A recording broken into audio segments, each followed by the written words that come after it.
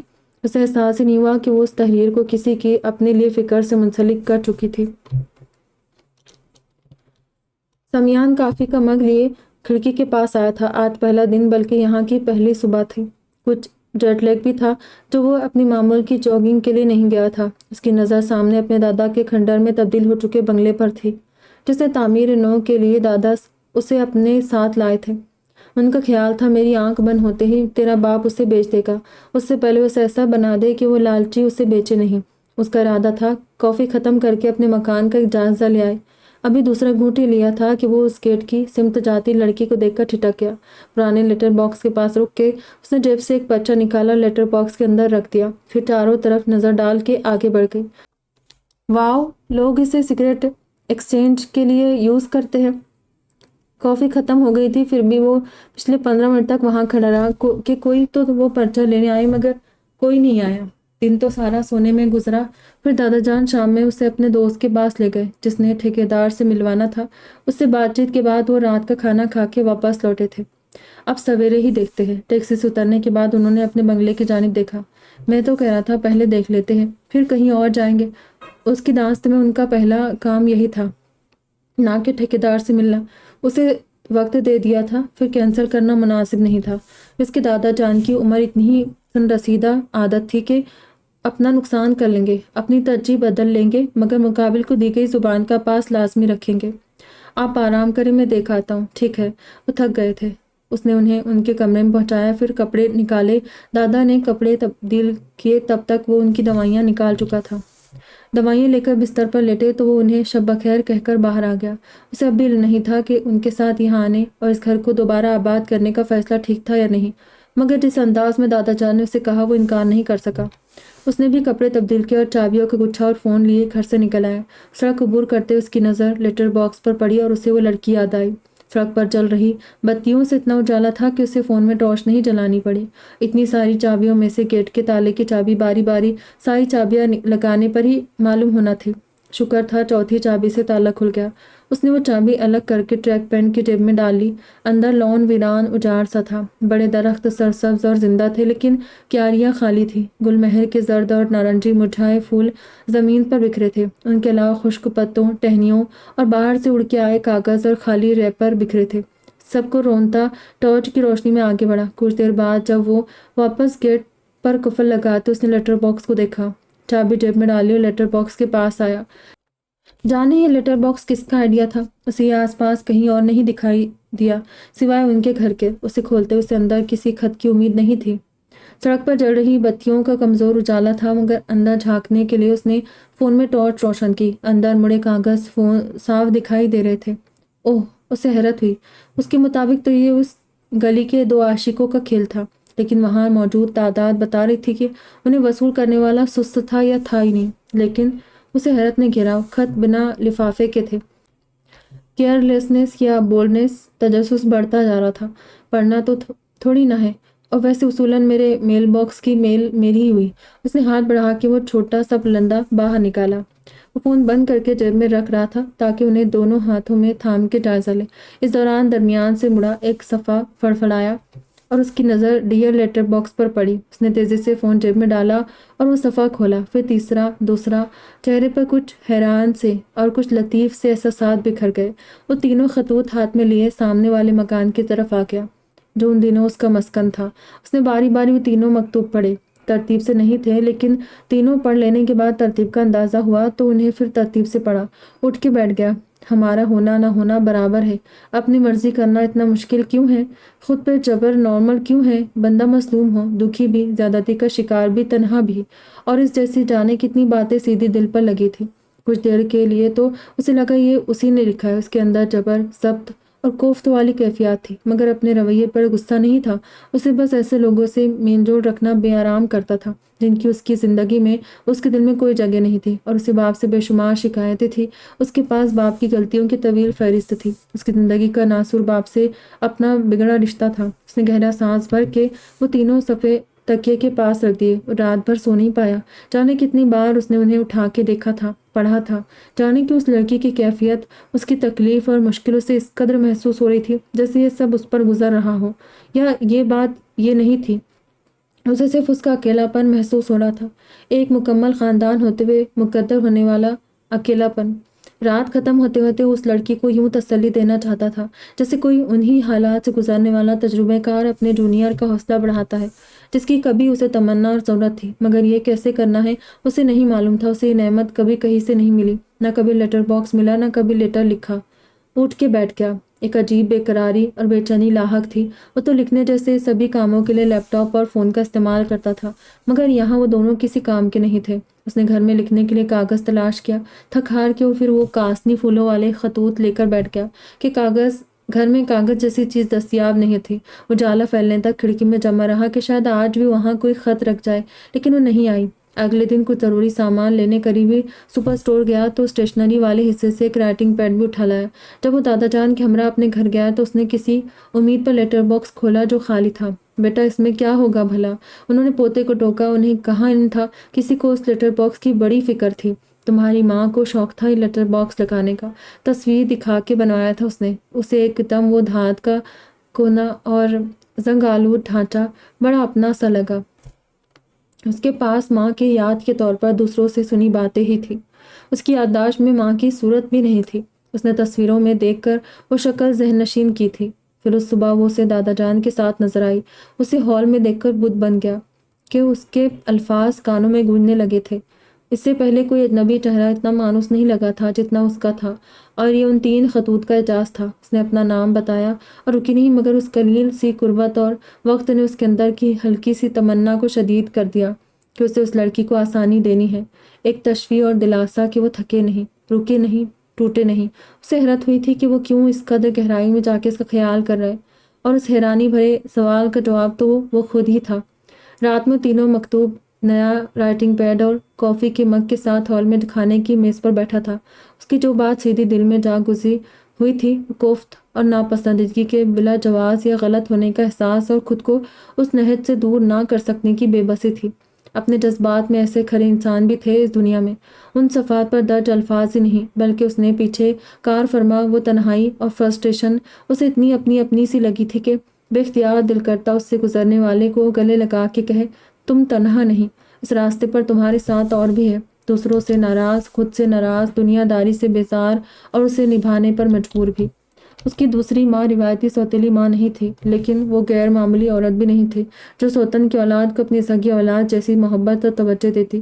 اس کے بہن بھائی بھی عام سے تھے، انہیں اس سے نفرت تھی نہ محبت، مگر ان سب کے باوجود وہ ان تینوں کو دیکھ کر اپنے اندر پیدا ہونے والی ناگواری اور کوفت کو روک نہیں پاتا تھا۔ اسے غصہ اصل باپ پر تھا، سارے شکوے ان سے تھے جو اسے کم عمری سے ہی مکمل دادا کے سپرد کر کے اسے ان کی ذمہ داری بنا کے اس سے غافل ہو گئے تھے۔ اس کے گنہگار اور قصوروار وہ تھے۔ وہ کبھی کبھی بہت کچھ کرنے اور کہنے کا سوچتا تھا، مگر دادا جان کو اس عمر میں کسی طوفان سے ہمکنار کرنے سے ڈرتا تھا کہ اس عمر میں باپ بیٹے کا کھلم کھلا اختلاف ان کے لیے بڑا صدمہ ہوتا۔ اس نے ایک بار پھر انہیں پڑھا۔ تصور میں اس کا چہرہ دیکھ سکتا تھا، بھیگا سا، سرخ سا، خود کو سنبھالنے کی کوشش میں ہلکے سے لرزتی لڑکی تشفیع کی حقدار تھی۔ اسے رائٹنگ پیڈ کا پہلا صفحہ کھولا اور لکھنا شروع کیا، ڈیئر ذرا سی دور والی پڑوسن۔ جب اس نے آخر میں تمہارا لیٹر باکس لکھ کے قلم میز پر رکھ کے انگلیاں بھینچ کر کھولی تو محسوس ہوا اس کی آنکھیں نم ہیں، ایسی نمی جو کسی مہربان کی مرہم سی آواز اور فاہے سے الفاظ کے بعد ڈراتی ہے۔ اس نے اسی وقت وہ پرچہ لیٹر باکس میں رکھ دیا تھا۔ اسے رات بھر نیند نہیں آئی۔ فجر کے بعد وہ پھر کھڑکی میں کھڑا رہا کہ اسے وہاں سے جوابی مکتوب نکالتے دیکھنا تھا۔ اس دن تو وہ دور دور سے متلاشی کھوجتی اور ڈرتی نگاہیں چاروں طرف گھماتی آگے بڑھ گئی تھی۔ اسے مایوسی ہوئی، لیکن اسے یہ بھی یقین تھا کہ اپنے خطوط غائب ہو جانے کے بعد وہ پھر لیٹر باکس کھول کر دیکھے گی ضرور۔ اس کے بعد اگلی صبح وہی ہوا جس کا اسے یقین تھا۔ اس کی حیرت اور رد عمل پر وہ کتنی دیر مسکراتا رہا تھا۔ اب وہ ہانیہ کو سب کے ساتھ ہنستے مسکراتے دیکھتی تو کسی درس کی تلاش میں قریب آ رہی کوفت اور جھنجلاہٹ کی آنکھوں میں دیکھ کے مکتوب میں لکھی باتیں دہراتی رہتی، اور اٹس اوکے، اس میں اتنا جذباتی ہونے کی ضرورت نہیں ہے۔ جب عتاب کا رخ اپنی جانب محسوس ہوتا تو وہ دل ہی دل میں کہتی، تمہیں اپنے آس پاس کے لوگوں کی پرواہ ہے، تم اچھی لڑکی ہو، پھر غصہ کاہے کا؟ کیا واقعی؟ اگلا سوال وہ پھر خود سے پوچھتی، امی پاپا کی کسی بات پر کترا کے نکلتے یا ان کی لمبی گفتگو سے بچنے بہانہ بنا کے کھسکتی تو پیچھے پیچھے سے کوئی نرم سا لمس کہتا، تم ان کے لیے کوئی مشکل کھڑی نہیں کرنا چاہتی۔ اب اکثر وہ سوچتی رہتی کہ میں واقعی اچھی ہوں۔ آج نماز میں وہ جاوید صاحب ملے تھے۔ پاپا کی بات پر اس نے کوئی رد عمل نہیں دیا، مگر دادی کے اگلے جملے نے اسے چوکنا کر دیا۔ وہ کارنر کے بنگلے والے جو کینیڈا چلے گئے تھے، اب واپس آئے ہیں؟ جی وہی، ابا جان کا پوچھے تھے۔ افسوس ہو انہیں بہت ان کی وفات کا سن کے۔ تمہارے ابا کی سارے محلے سے ہی دوستی تھی، ان سے تعلقات بھی اچھے تھے، مگر پھر بھی یہ بڑی بات ہے کہ اتنے برس بعد بھی انہوں نے یاد رکھا اور پوچھا۔ کافی باتیں کی ابا کی مجھ سے، مجھے اچھے لگے، وہ شفیق اور ملنسار ہے۔ کافی تمہارا بھی پوچھ رہے تھے کہ ان کی بہو سے تمہاری دوستی تھی، تم ان کے یہاں آتی جاتی تھی۔ بچوں کا بھی پوچھا۔ پاپا اب مونا سے مخاطب تھے۔ واہ، میں یاد ہوں انہیں؟ وہ خوش ہو گئی۔ انہیں گھر لانا تھا، دادی نے کہا۔ مکان میں کام کروا رہے، مصروف ہے اسی میں، لیکن وعدہ کیا ہے کہ آئیں گے۔ تم کیوں نہیں کھا رہی؟ صبور نے صدقہ دے تو چونکی کے ہاتھ روک کے بات سننے لگی تھی، کچھ کہے بنا پلیٹ پر جھک گئی۔ کسی دن مل آنا یا کچھ بنا کر بھجوا دینا، دادی نے بہو کو مشورہ دیا۔ جی ضرور۔ اور اگلے دن اتوار کو ہی مونا نے بریانی اور کھیر بنا لی۔ ابھی ٹرے سجائے ان کے گھر جانے نکل ہی رہی تھی کہ صبور کے ساس اور سسر چلائے۔ حسب دستور اتوار کے دن کنزا اور ہانیہ کہیں نکل گئی تھی اور عامر بسط شوق ان کا ڈرائیور بن گیا تھا۔ بیٹا یہ دے آؤ انہیں پلیز، کہنا میں آؤں گی پھر ان سے ملنے۔ مونا نے اسے ٹرے تھمائی۔ انکار کی گنجائش نہیں تھی کہ اس وقت صبور تو جا نہیں سکتی تھی۔ جب وہ قریب پہنچی تو الجھ گئی۔ اب وہ کہاں تھے اسے کیسے معلوم ہوگا؟ ایک طرف ان کا قیام تھا، دوسری طرف کام چلا تھا، کہیں بھی ہو سکتے تھے۔ ذرا دیر رک کے اس نے قیام والا گیٹ کھولا۔ میں یہ بھی چیک کر لوں گی یہاں سے لیٹر باکس کتنا واضح دکھائی دیتا ہے۔ اس نے ذرا سمڑ کے سامنے دیکھتے دروازے پر دستک دی۔ وہ اس قدر اپنے خیالوں میں کھوئی تھی کہ اطلاعی گھنٹی مکمل بھول گئی۔ دوسری تیسری دستک پر بھی دروازہ نہیں کھلا تو اس نے ہلکے سے زور لگایا۔ دروازہ کھلا تھا، اندر داخلی ہال خالی تھا۔ وہ سوچتی رہی زور سے سلام کرے، ہیلو پکارے یا کوئی ہے کی صدا لگائے، اور آگے بڑھتی رہی۔ کس طرف جائے بھی سوچ نہیں رہا تھا۔ ہیلو، ہو سکتا ہے وہ دونوں سامنے ہو، لیکن دروازہ تو کھلا تھا۔ ہاں تو سڑک پار جانے کے لیے کیا لاک لگانا؟ اس نے انہیں لاپرواہ اور سست بھی بنا دیا۔ میز پر رکھ کے چلی جاؤں؟ اس نے دیوار کے پاس والی کھانے کی میز کو دیکھا۔ ہیلو، پیچھے سے آواز آئی۔ اگر اس نے خود کو سنبھالنا نہ ہوتا تو اچھل کے ٹرے کے لوازمات گرا دیتی۔ چند ثانیے لگا کے پلٹی۔ پیچھے دروازے کے پاس سمیان کھڑا تھا۔ امی نے بھیجا ہے۔ اس نے ٹرے ذرا سی آگے کی۔ Thank you. وہ وہیں کھڑا رہا۔ اناب نے عقل کو ہاتھ مارا اور پھر پیچھے مڑ کے ٹرے میز پر رکھ دی۔ ابھی دروازے کی طرف 2 قدم اٹھائے تھے کہ وہ گیا ہوا۔ دادا جان اندر ہے؟ سوالی نظروں سے اسے دیکھنے لگی۔ جن میں لکھا تھا تو ان سے مل لے۔ اس نے بھی عقل کو ہاتھ مارا۔ دادا جان وہیں سے پکارتا وہ اس کے پاس سے گزر کے اندر چلا گیا۔ ذہن میں چل رہی کیا یہ وہی ہے کہ گردان کے بیچ وہیں جمی انگلیاں ٹٹکاتی رہی۔ السلام علیکم۔ دادا جان کو دیکھتے اس نے سلام کیا۔ وعلیکم السلام، جیتی رہو۔ کیا لائی ہو ہمارے لیے؟ بریانی اور کھیر امی نے بھجوائی ہے۔ وہ خود آ رہی تھی آپ سے ملنے، لیکن گیسٹ آ گئے، انہوں نے کہا ہے جلدی آئے گی آپ سے ملاقات کرنے۔ میں اطہر حسین کی بیٹی پرویز حسین میرے دادا تھے۔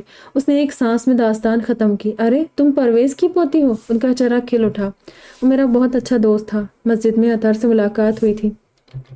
جی ماشاء اللہ ماشاء اللہ۔ وہ خوش ہو گئے تھے۔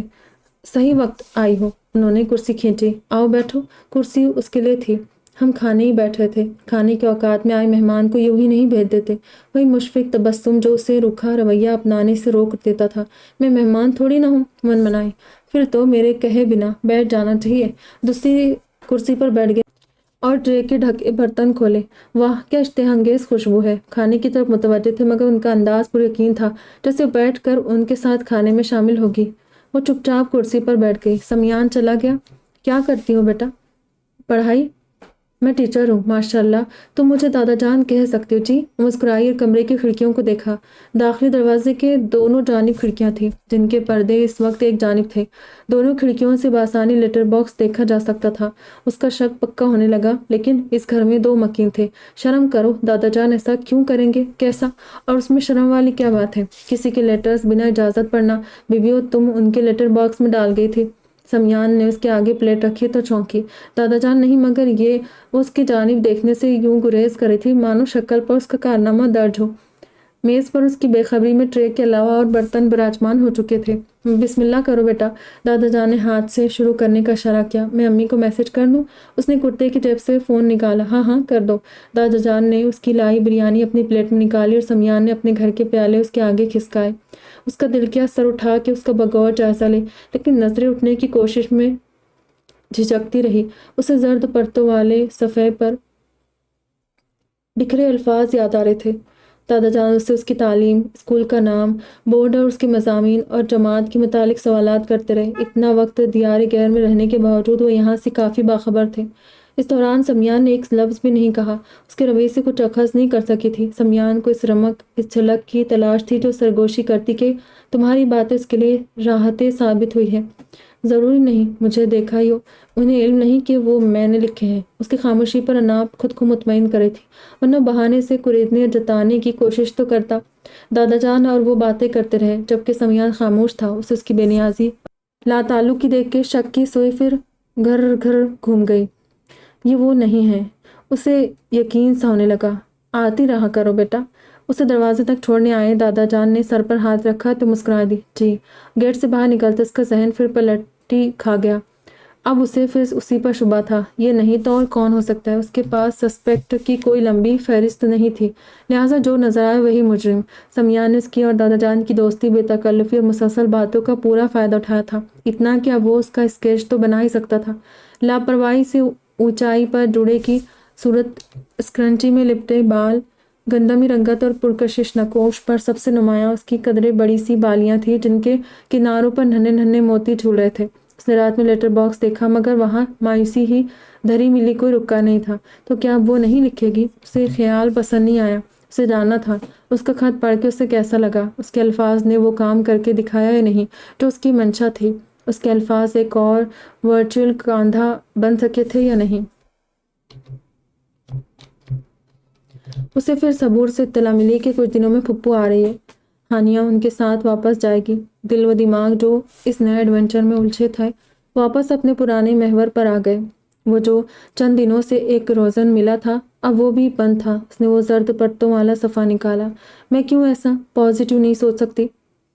وہ الفاظ اب بھی اسے تھپکی محسوس ہوئے تھے، ایسی تھپکی جس سے مسئلہ حل ہوتا ہے، نہ حالات بدلتے ہیں لیکن دل سنبھل جاتا ہے، لڑکھڑاتا حوصلہ کھڑا ہو جاتا ہے اور چند پل سکون سے آنکھیں بند ہو جاتی۔ صبح چپ چاپ وہاں سے گزر جانا چاہتی تھی لیکن کھلے لیٹر باکس نے اس کے قدم جکڑ لیے۔ اس نے بے اختیار سینے پر ہاتھ رکھا تھا کہ اس بری طرح ٹھٹکی تھی۔ اسے اس بے باکی کی توقع نہیں تھی، اس سے بھی بے باکی کا متقاضی تھا کہ آگے بڑھ کے وہ اندر رکھا کاغذ اٹھا لے، ورنہ اسے کھلا نہ چھوڑا ہوتا۔ کیا یہ اس کی آمد کے وقت کا اندازہ لگا کہ ابھی ابھی رکھا گیا تھا یا پھر رات بھر سے یہیں تھا، یا اتفاق سے ابھی ابھی لیٹر باکس کھل گیا تھا اور وہ پرچہ وہاں پچھلے کئی دن سے تھا؟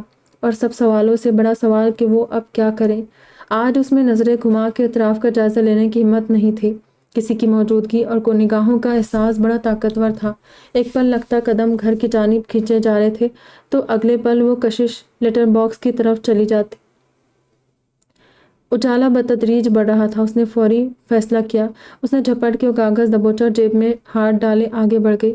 صبر مشکل ہو رہا تھا، دل مچل رہا تھا کہ ابھی راستے میں ہی کھول کے دیکھ لے۔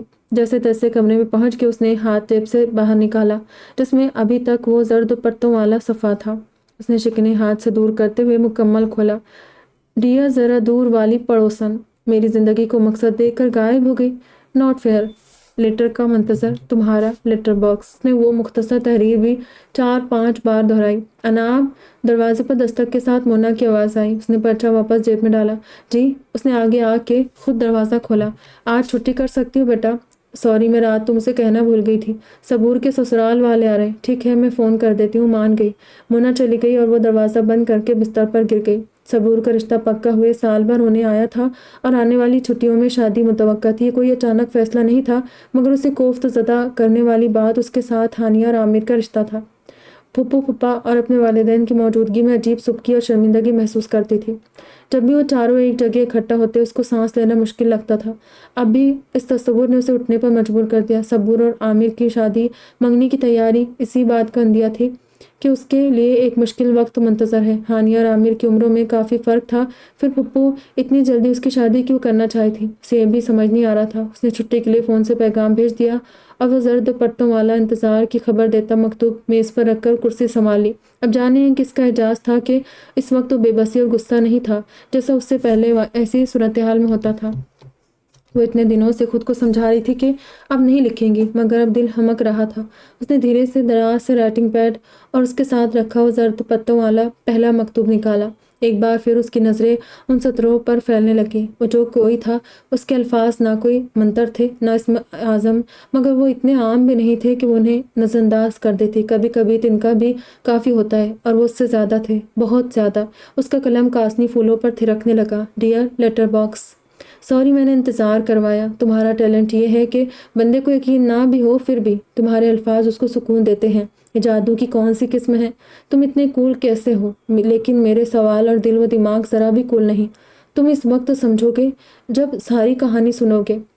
تمہارے پاس جواب ہوتے ہیں نہ تو بتاؤ، مجھے جلدی بہت سارا صبر ضبط اور حوصلہ چاہیے ہوگا۔ یہ کہاں ملے گا؟ کیونکہ میرے پاس والا اسٹاک ختم ہونے لگا ہے۔ انکمفرٹیبل سچویشن سے نمٹنے کا طریقہ معلوم ہو تو وہ بھی بتاؤ۔ اس سے پہلے اس نے خود کلامی کی تھی، ایک بے جان شے کو مخاطب کر کے لکھا تھا، مگر اس وقت وہ جانتی تھی کوئی مہربان شخص ہے۔ وہ پہلے مکتوب کی طرح بے ربط اور بنا سوچے سمجھے جو دل میں آئے وہ نہیں لکھ رہی تھی۔ تم بہت نائس، میچور اور سمجھدار ہو، میں بالکل ایسی نہیں۔ تمہارے جیسی کیسے بنوں جو ہر بات میں مثبت پہلو اور خیر دیکھ سکے؟ میں اب خود کو سمجھانے تمہاری باتیں یاد دلاتی رہتی ہوں۔ جب اس فیز میں جانے لگوں تو خود بخود وہ الفاظ آنکھوں کے سامنے لہرانے لگتے ہیں۔ اٹس نائس ٹو نو کہ کوئی میرے رینڈم اور بے تکے جذبات سمجھ سکتا ہے۔ تھینک یو، تمہاری ذرا دور والی پڑوسن۔ اسے محسوس ہوا زیادہ جذباتی ہو رہی ہے، سو رک گئی۔ بار بار سر چٹک رہی تھی، مگر تصور میں دادا جان کا پوتا ہی آ رہا تھا۔ کتنی بری بات ہے، میں کیوں اسٹک ہو گئی اس شخص پر؟ اگر وہ نہیں ہوا تو؟ اس نے خود کو سمجھایا، جو فی الفور تو بے سود ثابت ہو رہا تھا۔ دل کیا ابھی وہ لیٹر باکس میں رکھا ہے، لیکن پھر خود کو اگلی صبح تک صبر کرنے پر راضی کیا۔ صبور کے ساتھ سسر کے ساتھ اس کی دبئی والی خالہ ساس تھی، ماں، بچے اور شوہر۔ اچھا، یہ وہی پھپھو کی بیٹی ہے جن کے پاس اناپ تھی۔ ہانیہ سے ملتے ہوئے صبور کی نند کو یاد آیا۔ ہانیہ مسکرائی اور وہ جزبز ہو گئی۔ اس نے مسکراتی ہانیہ کو دیکھا اور چہرہ تاثر بدلتا اس سے پہلے اسے یاد آ گیا۔ اہم یہ ہے کہ تمہیں اس سے نفرت نہیں، اور یہ کافی ہے۔ اس کے اعصاب ڈھیلے پڑ گئے۔ اٹس اوکے، اب ہمیں ساری دنیا تو پسند نہیں آ سکتی نا؟ اس نے گہرا سانس لیا اور ہانیہ کے تبسم سے اپنا چہرہ میچ کرنے کی صحیح کی۔ یہ اتنا مشکل نہیں۔ جب لب پھیل گئے تو اس نے خود سے کہا۔ اگلی صبح اس نے اپنا خط لیٹر باکس میں رکھ دیا۔ فرق یہ تھا کہ اب اسے جواب کا انتظار تھا۔ اگر وہ کچھ چالاکی کرتی اور کہیں چھپ کے دیکھتی تو بمشکل 4-5 منٹ بعد مکتوب بازیاب کرنے والے کو دیکھ کر سارے شک و شکوک رفع دفع کر سکتی تھی۔ سمیان نے بمشکل ہال میں آنے تک خود کو روکا تھا، ایک تو مختصر اور دوسرا فلٹرڈ پڑھنے کے بعد۔ پہلے کے مقابلے میں یہ 2 فرق محسوس ہوئے، لیکن اس میں انداز دوستانہ تھا، رازدار پر اعتبار والا۔ اسے اچھا لگا۔ اس نے وہ مختصر تحریر اتنی بار پڑھی کہ یاد ہو گئی۔ اس کی باتیں راحتیں ثابت ہوئی تھی۔ ایک عجیب سا سنسناتا احساس ابھرا، اور پھر غداز سا سکون جو کہیں نہ کہیں کچھ نمی لازمی چھوڑ جاتا ہے، کبھی آنکھوں میں تو کبھی دل میں۔ وہ اس لڑکی کے لیے دلاسی اور سکون کا متمنی تھا، لیکن اس کے اپنے اندر کی دائمی بے کلی شانت ہو رہی تھی۔ اسے تو کسی نے دلاسوں بھرا مکتوب نہیں لکھا تھا۔ پھر سوچتا رہا۔ کنزا کالج سے واپس نہیں آئی تھی، جبکہ مونا صبور اور ہانیہ کے ساتھ بازار گئی تھی۔ گھر میں وہی موجود تھی، لہٰذا دادی کو ان کی سہیلی کے یہاں چھوڑنے اسے جانا پڑا، جو عموماً کنزا اور صبور کا کام تھا۔ ان کی عمر کے پیش نظر اطہر کی ہدایت تھی کہ وہ گھر سے باہر اکیلی کہیں نہ جائے۔ وہ دادی کو فاضلہ آنٹی کے یہاں پہنچا کے واپس گھر جا رہی تھی کہ راستے میں دادا جان مل گئے۔ بہت بزی ہے ہماری بیٹی، اب نظر ہی نہیں آتی، انہوں نے معصوم سا شکوہ کیا۔ ایسی تو بات نہیں دادا جان، روز صبح میں دیکھتی ہوں آپ کا گھر جو دن بدن خوبصورت ہو رہا ہے۔ اس نے انہیں بہلانے کی کوشش کی تھی اور واقعی خوش ہو گئے۔ آؤ تمہیں اندر سے دکھاتا ہوں۔ وہ پرجوش سے تیز تیز چلنے لگے تو اسے بھی ان کا ہم قدم ہونا پڑا۔ لیٹر باکس کو دیکھتے اس کا دل دھڑکا، کیا پتہ وہاں جواب موجود ہو، یا ممکن تھا اس کا مکتوب ہی ابھی تک وہاں پڑا ہو۔ دوسرا خیال اسے اداس کر گیا۔ دادا جان کی وجہ سے وہ چاہ کر بھی لیٹر باکس کھول نہ سکی۔ گیٹ کے پاس ہی نتنوں سے مختلف خوشبوئیں ٹکرائی، کچھ رنگ روغن کی، کچھ سیمنٹ کی تو کچھ لکڑی کی۔ باہری دیواروں پر رنگ ہو رہا تھا اور اندر باورچی خانے کی الماری وغیرہ بن رہی تھی اور باقی گھر کی دیواریں رنگ و روغن کے لیے تیار ہو رہی تھی۔ اسے سارا منصوبہ اور کام سمجھانے لگے۔ آپ اب یہیں رہیں گے؟ انہوں نے ذرا وقفہ لیا تو اناب نے پوچھا۔ نیت تو یہی ہے بیٹا۔ اسی لیے گھر کے اندر داخل ہوئے جہاں سمیان دیوار کی کھسائی کرنے والوں کو کچھ ہدایت دے رہا تھا۔ اس کی آواز کانوں میں پڑتے ایک عجیب سنسنی بدن میں دوڑ گئی۔ اسے ڈیئر ذرا دور والی پڑوسن اس آواز میں سنائی دیا تھا۔ ارے بھائی اتنا ڈانٹا نہ کرو انہیں، دادا جان کی آواز پر پلٹا۔ میں نے کب کسی کو ڈانٹا؟ اس نے جملہ شروع کرنے کے بعد اسے دیکھا تھا۔ ہاں تمہاری آواز اور انداز ہی ایسا ہے۔ اس کی بھاری اور سنجیدہ آواز اکثر اجنبیوں کو سہما دیتی تھی۔ نہیں تو، دادا جان کے بیان پر اناب کے دل نے نفی کی اور اس نے دل کو ڈپٹا۔ چپ، ضروری تو نہیں یہ وہی ہو، کیوں غلط جگہ اپنی ہمدردیاں خرچ کرے ہو؟ غلط کہا، یہ آواز تو۔ دادا جان کی بات پر بے آواز خود کلامی رک گئی۔ آؤ تمہیں دکھاتا ہوں۔ وہ اسے ساتھ آنے کا اشارہ کرتے آگے بڑھ گئے۔ راستے میں کھڑا سمیان ایک طرف ہو گیا۔ اسے ہر ایک کمرے میں لے گئے۔ گھر اس کی سوچ سے زیادہ بہتر حالت میں تھا۔ ہر کمرے کا سامان وسط میں اکٹھا کر کے ڈھانک دیا گیا تھا۔ میں نے آج مالی کو بلایا تھا، نالائق آیا ہی نہیں، واپس ہال میں آتے اسے کہہ رہے تھے۔ پھر بھی لان اب کافی بہتر ہے۔ اس سچ تھا کہ صفائی نے اس کی صورت بدل دی تھی۔ لان تو ہریالی اور پھولوں کے رنگوں سے ہی بھلا لگتا ہے۔ وہ جہاں سے آئے تھے اب اس گھر کو بھی ویسا ہی دیکھنا چاہتے تھے۔ اپنی جڑوں اور دیس کی یاد سے مجبور ہو کر یہاں آنا جتنی بڑی حقیقت تھی، اتنا ہی بڑا یہ سچ کہ انہوں نے گھر میں کینیڈا کا مانوس ماحول بھی چاہیے تھا۔ اندرونی دیواروں کا رنگ اور کچھ بن رہا فرنیچر دیکھ کر اس نے یہی اندازہ لگایا۔ سمیان تھوڑا ان کو کھلا بھی چھوڑو اور ہمیں چائے پلاؤ، پوتے سے کہہ کر اس کی طرف متوجہ ہوئے۔ تم نے ابھی چائے تو پی نہیں ہوگی، آج وہ شام کی چائے ہمارے ساتھ۔ اس کی سنے بنا آگے بڑھتے جائے تھے۔ ان کے پیچھے ہوئے تھی اور اس کے عقب میں سمیان۔ اسے انکار کرنا تھا مگر وہ تو خود ہی اس کی ہاں سمجھ کے گیٹ سے نکل کر سڑک عبور کر رہے تھے۔ مرتا کیا نہ کرتا کہ مصداق وہ ان کے پیچھے ہولی۔ آپ کو نہیں آنا تو دادا جان سے کہہ دے۔ پیچھے سے سمیان کی آواز آئی۔ انہیں باتیں کرنے کوئی سامع اور ساتھی چاہیے ہوتا ہے، لیکن آپ معذرت کریں گی تو وہ اصرار نہیں کریں گے۔ اس کے ہم قدم تھا۔ مجھے انہیں انکار کرتے اچھا نہیں لگے گا، اس نے دھیرے سے کہا۔ وہ یہ نہیں کہہ سکی کہ مجھے ان کے ساتھ جانے میں کوئی پریشانی نہیں ہے۔ اچھی لڑکی، سمیان نے دل میں سوچا اور اناب کے اندر آواز گونجی، تم واقعی اچھی لڑکی ہو۔ وہ دونوں آگے پیچھے گھر میں داخل ہوئے۔ سمیان رکے بنا اندر جانے لگا تو اسے اپنے لڑکی ہونے کا فرض یاد آیا۔ میں چائے بناؤں؟ بالکل نہیں، دادا جان نے سختی سے انکار کیا۔ تم مہمان ہو، ہماری بیٹھو۔ انہوں نے سامنے صوفے کی سمت اشارہ کیا اور سمیان چائے کافی یہ دو چیزیں ہی اچھی بناتا ہے۔ سمیان جو اس کی آواز سن کے رک گیا تھا مسکراتا اندر بڑھ گیا۔ کیسا جا رہا ہے تمہارا اسکول؟ بچے تنگ تو نہیں کرتے؟ بطور استاد اس کے پاس کچھ اچھی باتیں تھیں اور بہت سی شکایتیں جو اسے آج کل کے والدین اور بچوں سے تھیں۔ باورچی خانے میں ان کی باتیں سن رہا تھا۔ ذرا دیر میں ہی اس کی آواز بلند ہو گئی، جوش اور جذبات سے بھری، جیسے بھری بیٹھی تھی کہ کوئی اس سے یہ سوال کرے۔ گھر میں سب کے درمیان بیٹھ کے کوشش کرتی تو جان پاتی نہ کہ اس کے پاس اپنا یہ غبار نکالنے والا سسٹم موجود تھا۔ کچھ تو نہ ایسے دو بدو جواب دیتے ہیں کہ سمیان کی آمد پر سنبھل کے ایک دم چپ ہو گئی۔ اسے اپنی بے اختیاری اور بس یار گوئی کا احساس ہوا۔ کمرے میں یکایک سناٹا ہو گیا۔ سمیان نے اسے کب تھما رہا تو زیر لب مسکرا رہا تھا۔ چائے کے ساتھ ٹرے میں کیک اور کچھ بسکٹ تھے۔ یہ تمہارے لیے ہے، مجھے تو پرہیز کے نام پر محروم ہی رکھا جاتا ہے۔ انہوں نے کیک کی پلیٹ اٹھا کے اسے پیش کی۔ سمیان ہنستا ہوا ان کے بازو میں بیٹھ گیا، عین اس کے سامنے۔ اور مجھے محروم رہنا پسند ہے۔ اس نے پلیٹ ان کے ہاتھ سے لے کر واپس تپائی پر رکھ دی۔ مجھے میٹھا بالکل نہیں پسند، کیک تو ذرا بھی نہیں۔ دادا جان نے ابرو اٹھا کے پوتے کو دیکھا۔ اور ہمارے سمیان کو تینوں وقت میٹھا اسپیشلی کیک دیا جائے تو وہ دنیا کا سب سے خوش انسان۔ اس نے تعجب اور تعصب سے اسے دیکھا اور سمیان شانوں کو حرکت دے کر مسکرایا۔ پہلی بار دونوں نے ایک دوسرے کی آنکھوں میں آنکھیں ڈالی تھی۔ کہا کچھ نہیں۔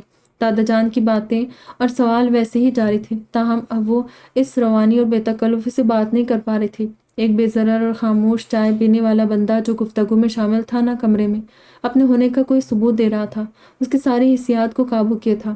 اس کی سمت نظر نہیں اٹھا رہی تھی، بولتے ہوئے محتاط تھی اور کان چوکنے تھے کہ کب اس کی آواز سنائی دیتی ہے۔ اپنی اس حالت کو مزید سنبھالنا اس سے مشکل ہو رہا تھا۔ چائے پر کیا پڑھ کے پھونکا تھا اس نے کہ اس میں ہر برکت ہی برکت اتر آئی تھی۔ کنفرم بھی تو ہو کہ یہ وہی ہے۔ چائے کا گھونٹ لیتے اس نے کنکھیوں سے دیکھنے کی ناکام کوشش کی۔ اور ہو گیا تو کیا؟ اگلا سوال حاضر تھا۔ تو پھر اس نے ہمت کر کے بنا جھجکے ڈرے اس کا تفصیلی جائزہ لینا چاہا، مگر جیسے ہی سمیان سے نظر ملی وہ گھبرا کے ادھر ادھر دیکھنے لگی۔ اگر تکلیف نہ ہو بیٹا تو کسی دن میرے ساتھ چلو، گھر کے لیے ضرور شاپنگ کرنی ہے، دادا جان نے خالی کپ میز پر رکھتے کہا۔ میں نے اتھر سے بھی کہا کہ تمہاری بچی بڑی فرمانبردار اور پیاری ہے۔ اس کا منہ کی سمت سفر کرتا کپ والا ہاتھ درمیان میں ہی ٹھہر گیا۔ اس نے تو مجھے اجازت دے دی ہے کہ آپ لے جائے ساتھ اگر وہ جانا چاہے۔ پاپا سے وہ اس کے تعلق سے اتنی بات کر چکے تھے اور انہوں نے اسے گھر میں بتایا بھی نہیں۔ تم نے کبھی انہیں موقع دیا؟ اندر کی سرزنش پر اس نے کپ والے ہاتھ کو حرکت دی اور کپ واپس تپائی پر رکھ دیا۔ آپ کو میٹھے میں چائے بھی نہیں پسند؟ سمیان کے سوال پر اس نے چونک کے کپ کو دیکھا اور پھر اٹھا لیا۔ بس چائے ہی پسند۔ اناب نے اسے دیکھے بغیر جواب دیا۔ جس دن تم فارغ ہو آ جانا۔ ہم تو فارغ ہی فارغ ہے۔ دادا جان سب سوچ کر بیٹھے تھے۔ چائے ختم ہوتے ہی کام کا بہانہ گھڑ کے چلی گئی۔ دادا جان نے ایک بار پھر اسے فراغت ملتے ہی ان کے ساتھ بازار جانے کی ہدایت دی تھی۔ رات دادا جان کے سونے کے بعد وہ رائٹنگ پیڈ اور اس کا خط لیے ہال میں کھانے کی میز پر آ بیٹھا۔ ساتھ کافی کا مگ بھی تھا۔ اسے یقین تھا وہ پہچان گئی ہے کہ لیٹر باکس کے نام پر اسے لکھنے والا وہی ہے۔ اس نے کاسنی پھولوں والا پرچہ ایک بار پھر پڑھا۔ اس نے لکھا تھا، تمہارے الفاظ سکون پہنچاتے، مگر اس سے پہلے اسے کہاں خبر تھی کہ الفاظ بھی سکون کا منبع ہو سکتے تھے۔ اس نے کسی سے کہنے کی کوشش کی تھی، نہ کسی سے سننے کی۔ وہ کہاں نائس، میچور اور سمجھدار تھا۔ اس عمر تک تو وہ باپ کی دوسری شادی، سوتیلی ماں اور اپنے سوتیلے بہن بھائی قبول نہیں کر سکا تھا۔ اس نے اس سے زیادہ مثبت بات آج سے پہلے نہ سنی تھی، نہ پڑھی تھی کہ وہ ہر بات میں مثبت پہلو اور خیر دیکھ سکتا ہے۔ کوئی حد درجے بلکہ آخری درجے کا رجاعیت پسند ہی اس کی سوچ کے لیے مثبت الفاظ استعمال کر سکتا تھا۔ یہ سب اتنا آسان ہی تو ہے سمیان، جتنی آسانی سے وہ تمہاری بات مان رہی ہے۔ اس نے پرچہ میز پر رکھ کے ان ننھے پھولوں پر انگلی پھیری۔ جو تم اسے کہہ رہے ہو وہ تم نے خود سے کبھی کیوں نہیں کہا؟ بندے کو ہمیشہ اپنے ساتھ مخلص اور اپنا دوست ہونا چاہیے، دوسرے کے رویے اور عمل پر ناراض ہو کر ہم جو رویہ اپناتے وہ خود سے دوستی ختم کر دیتا ہے۔ ہم اپنی ہی خیر خواہی بھول جاتے ہیں جو وہ دوست بن کے اس سے کہہ رہا تھا، خود سے بھی تو کہہ سکتا تھا۔ اسے اپنے خیالات اور باتیں ہی اجنبی مگر اچھی لگ رہی تھی۔ ڈیئر ذرا دور والی پڑوسن، اس نے لکھنا شروع کیا۔ وہ ہمیشہ اسے مخاطب کرتے مسکراتا تھا۔ تم نے پھر میری اتنی تعریف کی ہے، ایک بار پھر تھینک یو۔ امید ہے اب انتظار نہیں کرواؤ گی۔ تمہیں جو بھی چاہیے تو تمہیں تمہارے پاس ہی ملے گا۔ تم کیوں ابھی سے مان بیٹھی ہو کہ تمہیں ضبط اور صبر چاہیے ہوگا؟ تم نے خود کو کنڈیشنڈ کر لیا ہے کہ کسی مخصوص سچویشن میں ایسا ہی ریئیکٹ کرنا ہے۔ خود کو آزاد کرو۔ جو اور جتنا تمہارے پاس ہے تمہیں اسی کے ساتھ ساری سچویشن جھیلنی ہے، اور جو تمہارے پاس ہے وہ کافی ہے۔ تو مجھے اپنی کہانی کیوں نہیں سناتی؟ تمہارا لیٹر باکس۔ اس نے قلم رکھ کے پیٹھ ٹکائی۔ کیا اس کی کہانی بہت سیڈ ہے؟ اناب کا چہرہ اس کے تخیل میں ابھرا۔ وہ کچھ بھی سیڈ ڈیزرو نہیں کرتی۔ اس کی نگاہ صوفے کے جانب اٹھی اور یکایک وہ لمحہ زندہ ہو گیا جب انہوں نے ایک دوسرے کی آنکھوں میں دیکھا تھا۔ بھوری آنکھیں اداسیوں کے لیے تو نہیں تھی۔ دفتن اس کے اندر اناب کی کہانی سننے کی بے قراری بھر گئی۔ کیا لیکن وہ یہ رات اور شاید اگلا دن بھی اسے انتظار تو کرنا تھا۔ اس نے اسی وقت جا کے اپنا زرد پتوں والا صفحہ لیٹر باکس کو بطور امانت سونپ دیا۔ اب صبح باہر نکلنے کی وجہ چہل قدمی نہیں رہی تھی۔ جیسے تیسے 10-15 منٹ چلنے کے بعد لیٹر باکس کے پاس پہنچ گئی۔ اس کا دل کہہ رہا تھا اسے انتظار نہیں کرنا پڑے گا، اور وہی ہوا۔ اس نے اس بار لیٹر باکس بند کرنے کے بعد اور کھولنے سے پہلے سامنے والے مکان کی جانب دیکھنے سے گریز کیا تھا۔ اس بار مختصر چند سطریں تھی، ایک نرم اور حوصلہ بڑھاتی آواز سی، شانوں کو سہارا دیتے بازو جیسی، آنسوؤں کو سمیٹنے کے لیے تیار ہتھیلیوں جیسی۔ وہ اس وقت ناشتہ کر کے اسکول کی تیاری کرتی تھی اور اسے آرام سے تیاری کرنے کی عادت تھی کہ اس میں گھنٹہ 1.5 گھنٹہ لگا دیتی تھی، لیکن آج اسے لگا 10 منٹ بھی تیاری کو کافی ہوں گے۔ نہ انتظار کروانا چاہتی تھی، نہ اس سے ہو رہا تھا۔ کرسی سنبھال کے اس کے کاسنی پھولوں والا رائٹنگ پیڈ نکالا۔ Dear letter box. وہ ایک بار پھر اول دن کی طرح بے ربط اور ان فلٹر لکھ رہی تھی۔ اس کی کہانی تو چند جملوں کی تھی، لیکن کہانی کا تجزیہ اور کرداروں سے شکایتیں، خود پر اس کے اثرات، کبھی نہ ختم ہونے والی المیہ داستان تھی۔ آج اس کا مکتوب ایک صفحے پر ختم نہیں ہوا تھا کتنی بار اس نے آنسو پونچھے اور قلم روک کر خود کو سنبھالا تھا۔ لکھ کر اس نے پرچہ بیگ میں رکھے تھے کہ آج ایک ننھا سا کاغذ نہیں تھا جو جیب میں سما جاتا۔ تیار ہو کے کسی طرح سب سے چہرہ چھپاتی اسکول کے لیے نکل گئی، ورنہ رونے کے آثار کھوار کرواتے۔ اس نے آج راستہ بھی بدل لیا تھا۔ اس وقت بھی اندر کا کاریگر اور مزدور موجود تھے۔ وہ اگلے دن صبح تک کا انتظار کرتی تو کیا پتہ ارادہ بدل جاتا، لہٰذا اس نے اسی وقت اسے لیٹر باکس کے حوالے کر دیا تھا۔ سمیان اس کا طویل مکتوب پڑھ کے اب چپ ہو بیٹھا تھا۔ اس کے پہلے خط میں لکھا بے مصرف آج اسے مکمل سمجھ آیا تھا۔ کون سا احساس مانوس تھا اور کون سا اجنبی۔ آج اس کی توجہ اس جانب نہیں تھی۔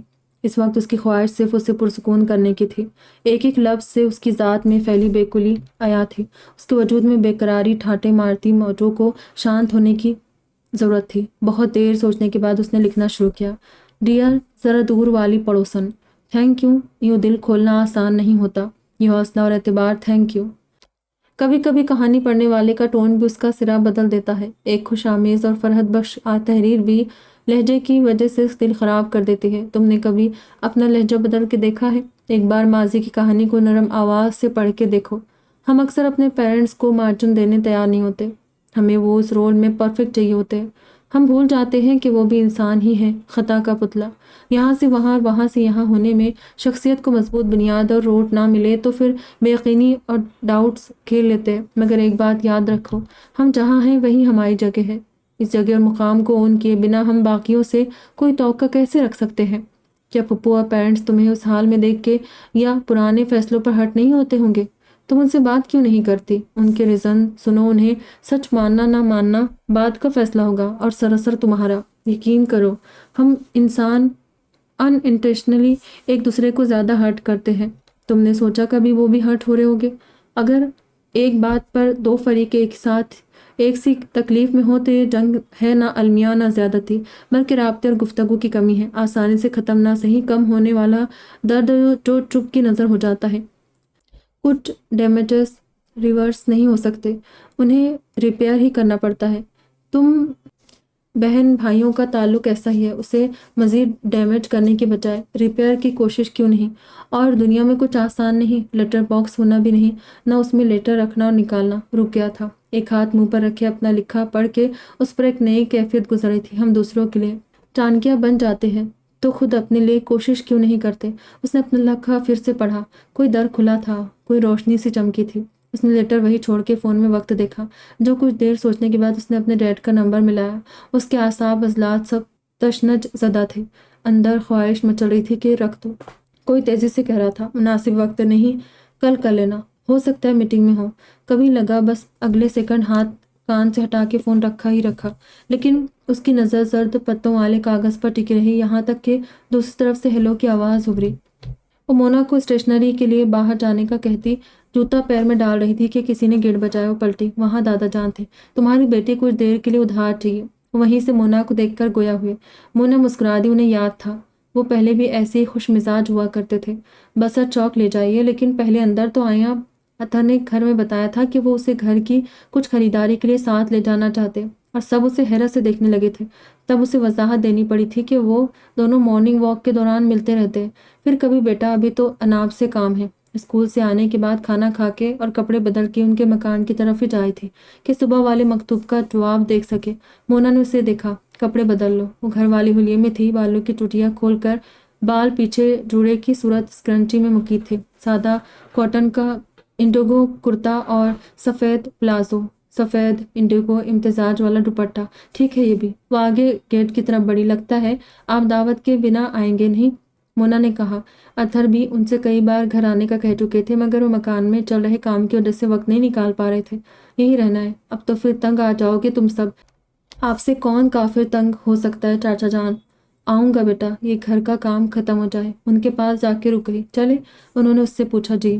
مکان کے قریب پہنچے تو وہاں کار کھڑی تھی، اس پر پیلی پٹی نہیں تھی، یعنی وہ نجی کار تھی۔ گیٹ کے پاس رک کے انہوں نے اونچی صدا لگائی، سمیان۔ کچھ توقف کے بعد وہ باہر آیا۔ اسے دیکھتے ایک عجیب نیا سا احساس اندر اترا۔ اس کا پہلا رازداں، پہلا مشیر، پہلا سانجھی اور پہلا چلو دادا جان کی آواز پر اس نے خیال ادھورا چھوڑ دیا۔ سمیان نے اسے دیکھا، یہ نظر سرسری تھی نہ رسمی۔ ہم جا کہاں رہے؟ ان چیزوں کی شاپنگ کے لیے جس میں زنانہ ایڈوائس اور پسند ضروری ہوتی ہے۔ انہوں نے کار کا دروازہ کھلا، پھر ایک دم رک کے اسے دیکھا۔ فکر نہ کرو، سمیان کی دلہن نہیں دیکھنا، اس کام میں بھی زنانہ پسند اور ایڈوائس ضروری ہوتی ہے۔ پوتے کو جھیڑ رہے تھے، وہ تو اندر بیٹھ گئے اور اس نے سمیان کو دیکھنے سے گریز کیا۔ وہ ہلکے سے مسکرایا، جانے کیسے اس کے ہونٹوں پر بھی تبسم رنگ گیا۔ پچھلا دروازہ کھول کے بیٹھ گئی۔ پھر جلد اسے اندازہ ہوا کہ کتنا مشکل کام تھا اور اسے اپنے ساتھ ہونے کی اصل وجہ بھی سمجھ آئی۔ ان دونوں کو الگ ڈیزائن اور الگ رنگ ہی پسند آتے تھے۔ کوئی ایک چیز، ایک بات میں تو ان میں اتفاق ہوا ہو، اس کا کام صرف دوسرا ووٹ دے کر اکثریت کو جتانا تھا۔ پردے، چادریں، تولیے، پاپوش کے علاوہ انہوں نے ڈرائنگ روم کا فرنیچر پسند کیا کہ دادا جان باورچی خانے کا سست رفتار کام دیکھ کر تنگ آ گئے تھے اور ہال کا نیا فرنیچر بنا بنایا لینے مان گئے تھے، جو سمیان اول دن سے کہہ رہا تھا۔ جب باہر نکلے تو وہ تینوں ہی بے انتہا تھک گئے تھے۔ بچی کو کچھ کھلاؤ پلاؤ، کیا ایسے سوکھے منہ ہی واپس گھر پہنچاؤ گے؟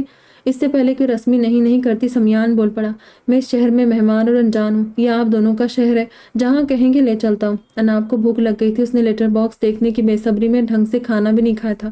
مجھے تو اتنا عرصہ ہو گیا ہے، تم ہی بتاؤ بیٹا کہاں جائے؟ ویسے تم لڑکیوں کو پتا ہوتا ہے کہ کہاں سب سے اچھے گول گپے یا پانی پوری ملتی ہے۔ مجھے پانی پوری نہیں پسند، اس لیے کہاں کی اچھی ہوتی ہے یہ بھی نہیں پتا۔ دونوں ایک ساتھ اس کی طرف پیچھے مڑے، وہ گھبرا گئی۔ ان دونوں کے چہروں پر لکھا تھا کہ وہ اس کے بیان گزیدہ ہے۔ سوری، منمنائی۔ کچھ دیر بعد وہ اپنا سینڈوچ کھاتے ہوئے ان دونوں کو پانی پوری سے لطف اندوز ہوتے دیکھ رہی تھی۔ ان میں دادا پوتے والا احترام اور شفقت تو تھی ہی، ساتھ ساتھ انتہائی کی بے تکلفی اور دوستی بھی تھی۔ انہیں اس طرح دیکھ کر اندازہ ہو جاتا تھا کہ ان میں باہمی موافقت اور ہم آہنگی کمال کی تھی۔ انہیں دیکھتے ہوئے وہ سمیان کے والدین اور بہن بھائیوں کو سوچنے لگی۔ اس کے تصور میں ان سب کا رشتہ بھی ویسا ہی تھا جیسا وہ دادا پوتے کا دیکھ رہی تھی۔ جب سمیان نے ان کے مکان کے آگے کار روکی تو دادا جان کے کچھ کہنے سے پہلے اس نے دروازہ کھولا۔ میں چلی جاؤں گی۔ ظاہر ہے وہ سمیان کو اسے گھر تک چھوڑنے کا کہتے اور اسے ابھی یہاں کام تھا۔ کار سے نکل کے دادا جان نے اس کے سر پر ہاتھ رکھ کے دعائیں دی اور شکریہ ادا کیا۔ اب ان کی تھکان بڑی واضح تھی۔ گاڑی میں سامان بہت سارا تھا، آپ دادا جان کو لے جائیں، میں سامان لے آتی ہوں، اس نے سمیان سے کہا۔ اس نے ڈکی کھول دی اور دادا جان کو لیے آگے بڑھ گیا۔ اس نے سامان باری باری لے کے جا کے صوفے پر رکھ دیا۔ دادا جان کو ان کے کمرے میں لے گیا تھا۔ جب وہ آخری تھیلیاں لینے کار کے پاس گئی تو ایک بار مڑ کے دروازے کو دیکھا اور پھر تیزی سے سامنے لیٹر باکس کے پاس پہنچ کے اسے کھولا۔ حسب امید اندر جواب موجود تھا۔ اس نے جھٹ اسے پلازو کی جیب میں رکھا اور آخری سامان رکھنے چلی گئی۔ جب وہ صوفے کے ڈھیر پر آخری تھیلی رکھ کے سیدھی ہوئی تو سمیان واپس آیا۔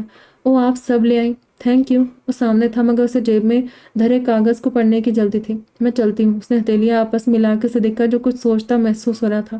اس نے سلے لبوں کے ساتھ سر ہلا کے اسے اجازت دی اور وہ دروازے سے باہر نکل گئی۔ سمیان کھڑکی کے پاس آ گیٹ سے باہر نکل کر اپنے راستے جاتے اناب نے مڑ کے دیکھا۔ کھڑکی میں کھڑا سمیان اسے دیکھ رہا تھا۔ زندگی میں پہلی بار ایسے زور شور سے اس کا دل دھڑکا تھا۔ گھر پہنچی تو سب ہال موجود تھے۔ اسے روک کے احوال پوچھنے لگے کہ کیا خریدا، کہاں سے خریدا، اور اسے تحمل سے سب جواب دینے پڑے۔ میں انہیں اس سنڈے باقاعدہ لنچ کے لیے مدعو کر لیتا ہوں۔ آخرکار وہ جب وہاں سے اٹھ کے جائے تھے تو پیچھے دعوت کا منصوبہ بن رہا تھا۔ اس نے دروازہ بند کیا، جیب سے پرچہ نکالا اور پیر نیچے لٹکا کے بستر پر گر گئی۔ اس نے دونوں ہاتھ سینے پر گرا لیے جس میں پرچہ تھاما تھا۔ آج بار بار وہ چہرہ سامنے آ رہا تھا۔ اس نے ہمیشہ کی طرح اسے کئی بار پڑھا۔ کیسی تاثیر اور تشفی تھی لفظوں میں۔ اس نے آنکھیں بند کی۔ آج اسے اپنی روح پر وہ تھپکیاں محسوس ہو رہی تھی جس کی اسے ضرورت تھی۔ اسے آج فوراً جواب لکھنے کی جلدی نہیں تھی۔ رات جب وہ بستر پر لیٹی تو ان زرد پرتوں کو دیکھتے ہوئے اسے خیال آیا، کیا مجھے ان کی کہانی پوچھنی چاہیے؟ اسے مونا کی بات یاد آئی۔ اسے جانے کی آج محسوس ہو رہا تھا تھپکیوں کی ضرورت ادھر بھی ہے۔ جہاں اس کے مشورے کو سنجیدگی سے سوچ رہی تھی وہیں اس سے اس بار الگ نوعیت کے سوال پوچھنے نہ پوچھے پر بھی غور کر رہی تھی۔ 2 دن اسی میں گزر گئے۔ صبح چہل قدمی کو بھی نہیں گئی اور اتوار آ گیا، ان کی دعوت کا دن۔ عموماً ایسے موقعوں پر سلام دعا کے بعد کام کے بہانے غائب ہو جاتی تھی، لیکن آج ایسا ممکن نہیں تھا۔ سب کے ساتھ کھانے پر موجود تھی۔ سمیان، اطہر اور عامر کے ساتھ باتیں کرتا رہا۔ چونکہ ساری حسیات آج ڈرامے پر لگی تھی، بظاہر انجان مصروف مگر ادھر متوجہ، لہٰذا کافی نئی معلومات جمع ہو گئی تھی۔ اس کے والد کا خاصا جمع جمایا بزنس تھا اور اب دادا جان کی خواہش تھی کہ وہ یہاں اپنے ملک میں کوئی کام شروع کرے۔ انہیں اس عمر میں تنہا چھوڑنا نہیں چاہتا تھا، اس لیے چند مہینوں کا بریک لیا تھا۔ اسے آج پتہ ہی نہیں چلا ہانیہ نے کیا پہنا، کہاں بیٹھی، کیا کہا، کیا کیا۔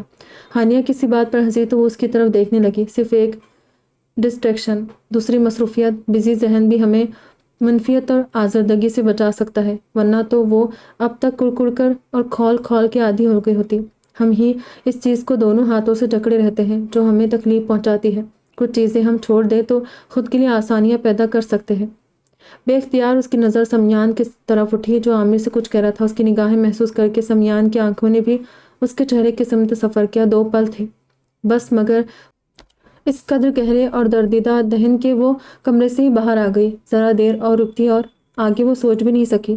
اناب بیٹا، سرخ چہرہ اور بے قابو دل اور جانے کیا کیا سنبھالتی کمرے میں چلی تھی کہ مونا نے آواز دی۔ صبور کی شادی اور عامر کی انگیجمنٹ کا ایک ساتھ سوچ رہے ہیں۔ یہ اس قدر اچانک تھا کہ اس کے چہرے پر الجھن ظاہر ہوئی۔ تم اتنی بزی، آج کل کے موقع ہی نہیں ملتا۔ سب جانتے ہیں تمہیں ہی علم نہیں، اس لیے بتا رہی ہوں۔ آپ آئیں گی تو باقاعدہ ڈیٹ فکس کریں گے۔ چند ہفتے پہلے کا وقت ہوتا تو اسے ایک جملے میں مہینہ بھر کڑنے الجھنے کا سامان تھا، مگر اس وقت وہ جی اچھا ہی کہہ سکی، اور مونا جو اس کے مخصوص سرد سخت تاثر کی توقع کر رہی تھی حیران رہ گئی۔ اس نے اب تک اسے لکھا نہیں تھا اور یہ خیال بھی تھا کہ منتظر ہوگا۔ آخر اس نے سوچا لکھنے سے پہلے دادا جان سے ایک بار اس کے والدین اور بہن بھائیوں کے بارے میں جاننے کی کوشش کرے گی۔ وہ اپنا مسئلہ بھول گئی تھی۔ بنگلے میں رنگ و روگن کا کام تقریباً مکمل ہو گیا تھا۔ اسے دور سے ہی ٹیمپو کھڑی نظر آ گئی، شاید فرنیچر آ گیا ہوگا۔ اس نے سوچا ابھی وہ ذرا دور ہی تھی کہ ٹیمپو جانے لگی۔ اسے ایک طرف رکنا پڑا۔ جب گاڑی چلی گئی تو وہ سر جھکائے دادا جان سے پوچھے جانے والے سوال سوچتی آگے آئی۔ گیٹ کے پاس آ کے اس نے سر اٹھایا اور اس کے پیروں تلے سے زمین کھینچ گئی۔ لیٹر باکس اپنی جگہ موجود نہیں تھا۔ اس کا کھلا منہ اور دکھ اور بے یقینی سے لبریز آنکھیں پھٹی رہ گئی۔ سمیان اندر سے نکلا اور گیٹ تک آتے اسے دیکھ کے رک گیا۔ اسے دیکھ کے لگ رہا تھا بس رو دے گی۔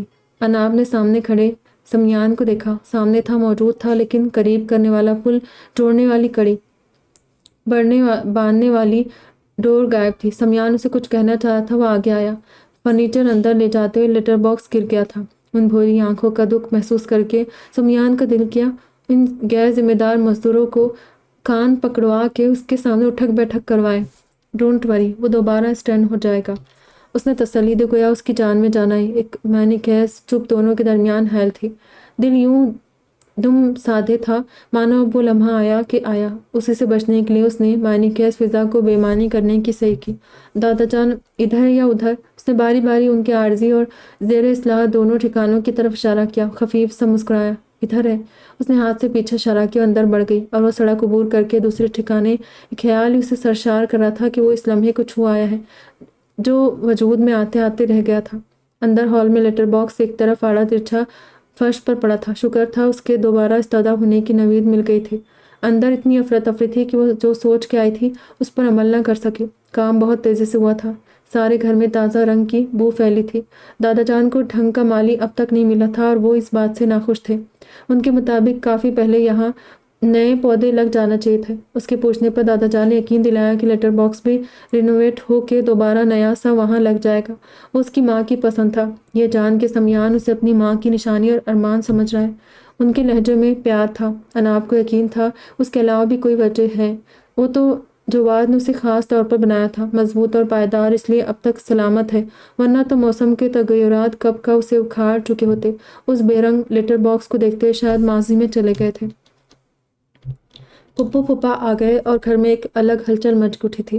انہوں نے ہمیشہ کی طرح اس کا ماتھا چوما سے لگایا، مگر وہ ہمیشہ کی طرح اسٹف نہیں ہوئی تھی۔ بے آرام اب بھی تھی، لیکن انہیں خطا کا پتلا کا مارجن دینے راضی تھی۔ لمبی لمبی مجالس اور مباحث کے بعد طے پایا کہ عامر اور صبور کی شادی ایک ساتھ ہوگی، اس لیے فی الحال گھر میں ایک چھوٹی سی تقریب میں ان کے رشتے کا اعلان کر دیا جائے۔ پھپھو کو شادی کی جلدی اس لیے تھی کہ انہیں اور پھپھا کو صحت کے بے شمار مسائل لاحق تھے اور زیادہ عمر کی اور اولاد کو اپنی آنکھوں کے سامنے گھر کی ہوتے دیکھنا ان کا خواب تھا۔ تھی تو یہ منگنی ہی، لیکن سادگی سے کہ شادی میں کسی کا سادگی کا ارادہ نہیں تھا۔ اکلوتی اولاد، پہلی شادی کئی جواز تھے جو اس نے زندگی میں کبھی نہیں سوچا تھا۔ وہ ہو رہا تھا کہ اپنے خیالات اور جذبات پر قابو رکھنا سیکھ گئی تھی۔ اسے ان کا رخ بدلنے کا ہنر آ گیا تھا اسے۔ یہی وجہ تھی کہ وہ صبور اور کنزا کی طرح تو نہیں، البتہ اپنے معاملات اور عادات سے زیادہ تیاریوں اور کام میں ہاتھ بٹائے تھے۔ اس دوران وہ لیٹر باکس کی خبر گیری نہیں بھولی تھی جو ابھی تک اپنی جگہ کھڑا نہیں ہوا تھا۔ تقریب میں دادا جان اور سمیان بھی مدعو تھے۔ نانا کرتے بھی اتنے رشتہ دار ہو گئے تھے کہ گھر کم پڑ رہا تھا۔ ارے بھائی، ہمارے لون میں کر لیتے، ایک بار کہا تو ہوتا۔ دادا جان کو افسوس تھا، شادی کی تقاریب میں ضرور آپ کا لون استعمال کریں گے۔ دادی جان نے ان کا افسوس دور کرنے کا سامان کیا۔ سمیان نہیں آیا؟ اطہر نے اس کے اندر مچل رہے سوال کو آواز دی۔ اچانک وہاں کوئی ضروری کام آ پڑا ہے، وہ جا رہا ہے، اور آپ؟ پھپھو بھی ان سے اچھی طرح واقف تھی۔ بیٹی پہنچ رہی ہے کل، وہ رہے گی میرے ساتھ۔ اس کا دل بجھ گیا، اسے ملال ہونے لگا کہ اب تک لکھ کیوں نہیں دیا اسے، کیا پتہ وہ واپس ہی نہ آئے تو یہ سب بھول جائے، اس کے جانے کے بعد کوئی لیٹر باکس کی فکر ہی نہ کرے، اور وہ لوٹ بھی آئے تو لیٹر باکس موجود نہ ہو۔ سوچتے ہوئے ایک دم کھڑی ہو گئی کہ یہ بس لیٹر باکس اور خطوط کا ہی معاملہ تھا۔ کمرے میں آ کے اس نے سارے زرد پتوں والے صفحے نکالے، انہیں پڑھتے ہوئے رو دی۔ ایک بے تکی اور بونگی حرکت نے اس کی سوچ کا دھار بدل دیا تھا، جذبات اور احساسات کو قابو کرنا سیکھنے لگی تھی۔ اس نے جانا تھا کہ اس کے اندر کی کچھ برائیاں اتنی بھی بری نہیں بلکہ وہ اس کے خطا کا پتلا ہونے کا ثبوت تھی۔ اس نے دوسروں کو بھی اس نظر سے دیکھنا شروع کیا تھا، اسے یہ بتائے بغیر کیسے جانے دے کہ اس کی باتوں نے اسے بدل دیا تھا، اور جواب تو اس پر ادھار تھا۔ لیٹر باکس میں خط رکھنے کی اس کی باری تھی۔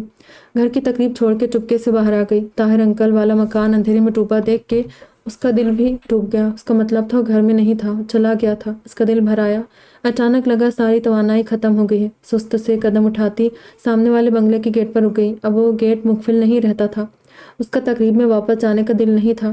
گیٹ کھول کے اندر آ گئی۔ لان صاف ستھرا تھا لیکن اب بھی پودوں اور ہریالی سے خالی تھا، اور جا کے پورچ کی سیڑھی پر بیٹھ گئی۔ اسے اپنے نئے نکور مسٹرڈ سوٹ کا بھی خیال نہیں تھا۔ اسے اس وقت مکتوب کی باتیں سمیان کی آواز میں سنائی دے رہی تھی۔ ڈیئر ذرا دور والی پڑوسن۔ اس نے آنکھیں بند کی مگر اگلے پل کسی احساس کے تحت جھٹ کھول دی، بالکل بے حس و حرکت بیٹھی تھی۔ عقب کی آہٹ نے مزید بت بنا دیا۔ میں یہی کہوں یا تمہارا نام لے سکتا ہوں؟ اس کے عین پیچھے آ کے رک گیا تھا، وہ نہ پلٹ سکی نہ کھڑی ہو سکی۔ اس نے کوئی جواب نہیں دیا۔ سمیان سیڑھی کے دوسرے سرے پر آ کھڑا ہوا۔ تم فنکشن چھوڑ کے یہاں کیوں چلی آئی؟ اسے دیکھ رہا تھا مگر اناپ سر جھکاتی اٹھاتی نظر سامنے رکھے تھی۔ لیٹر باکس کو نیا سا ہو کے وہاں کھڑے ہونے میں وقت لگے گا۔ اس کی بھاری اور سنجیدہ آواز میں آج جانے کیا کچھ کھلا ملا تھا۔ سیڑھیاں اتر کے نیچے لان کی زمین پر عین اس کے سامنے کھڑا ہو گیا۔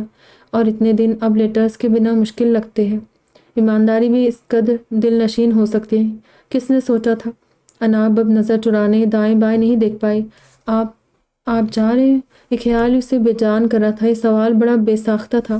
وہ قداور، خوبرو، گھنے بالوں، سیاہ ذہین آنکھوں والا شخص اس وقت جینس اور سفید لینن کی ڈھیلی سی شرٹ میں دنیا کو جانے کیسا لگتا؟ کون کون اس کی وجاہت دیکھ کے آہیں بھرتا، دل ہارتا؟ اسے پرواہ تھی نہ اس کا احساس ہی تھا۔ اس کے لیے تو ایک ٹھنڈا سایہ تھا، تسلی بھری تھپکی اور سکون کی وہ وادی جس میں بکھرے الفاظ اس کی بے چین زندگی کا تریاک بنے تھے۔ تم اس لیے آئی ہو؟ اس کا چہرہ یک با یک بدل گیا۔ پہلے تحیر پھیلا، پھر خوشی بکھر گئی۔ خجل ہو کے سر جھکا گئی۔ اسے خیال آیا پیچھے گھر میں ضرور سب اسے ڈھونڈ رہے ہوگے، کسی سے بھی کہے بنا آئی تھی، مگر اب اس میں اٹھ کے گھر جانے کا دم نہیں تھا۔ سمیان نے ابھی تک جواب نہیں دیا تھا کہ وہ جا رہا ہے۔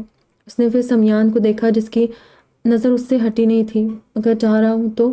اس نے جیبوں سے نکال کر ہاتھ باندھ لی۔ اسے لگتا تھا اس نے بہت ضبط کیا ہے، اس میں ماہر ہے، مگر اس وقت ساری صلاحیتیں بیکار ثابت ہوئی جب اسے اپنی پلکیں بھیگی اور حلق میں نمک کا ذائقہ محسوس ہوا۔ خود اپنی بے اختیاری پر حیران تھی۔ اسے تو جانا تھا، مسافر تھا۔ اس نے خود کو سمجھانا چاہا لیکن اثر الٹا ہوا۔